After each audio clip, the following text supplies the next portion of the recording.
737-9 airplane. On this airplane, we have a lot of test equipment. Some of it is these water barrels. These water barrels we fill with water, and we can transfer water from one location, say the front of the airplane, to another set that's in the back of the airplane, and that will help us control our center of gravity.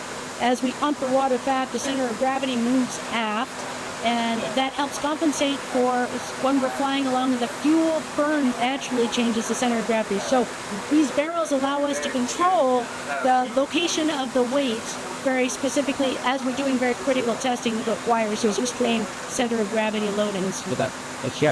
This is the main deck of the 777-9 test airplane. Here we have a lot of our instrumentation where our engineers will sit and monitor their information while we're conducting testing. That allows our engineers to see real time whether we are getting the data that we require to demonstrate the capabilities of the airplane.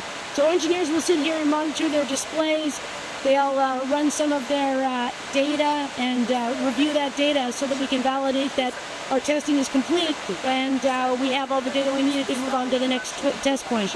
We will have anywhere between 10 and 25 people on board typically during flight testing, depending on what type of testing we're actually conducting. Everything up here that is in orange is flight test installed equipment. So whether it's wiring or actual test equipment, if it's painted orange, it is for testing purposes. When the airplane actually gets delivered to a customer, all of the wiring will be removed, all of these stations will be removed, and regular passenger seats and sidewalls will be used, and it will look like a regular production airplane in service.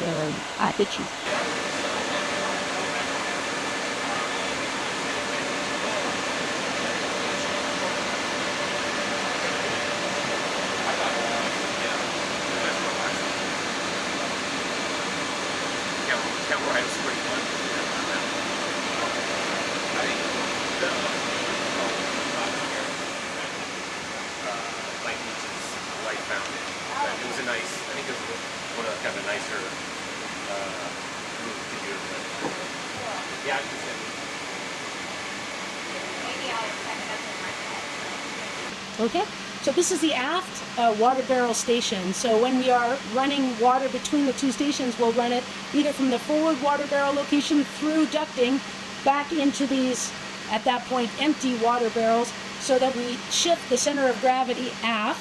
Or if we're trying to keep the center of gravity forward, these water barrels would be full and we would shift the water forward. And that's how we control, very tightly control the center of gravity during some of our critical testing.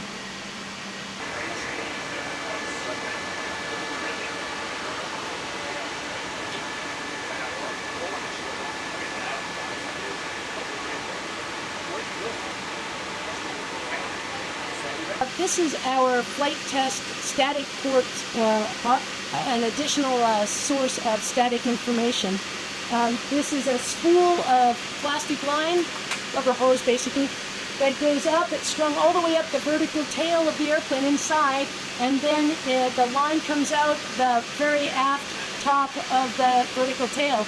We have typically a large cone so that the force of the air will pull that line, this line of plastic, out away from the airplane, and we have a little static source rod where there's a sensor that we can use to record very, very sensitive data, very, very accurate data for airspeed, altitude, and Mach.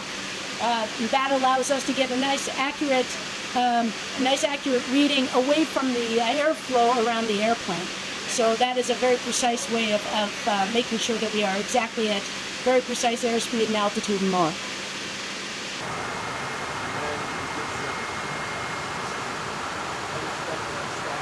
Maintenance message that we're trying to release the airplane and dispatch for our flight trip.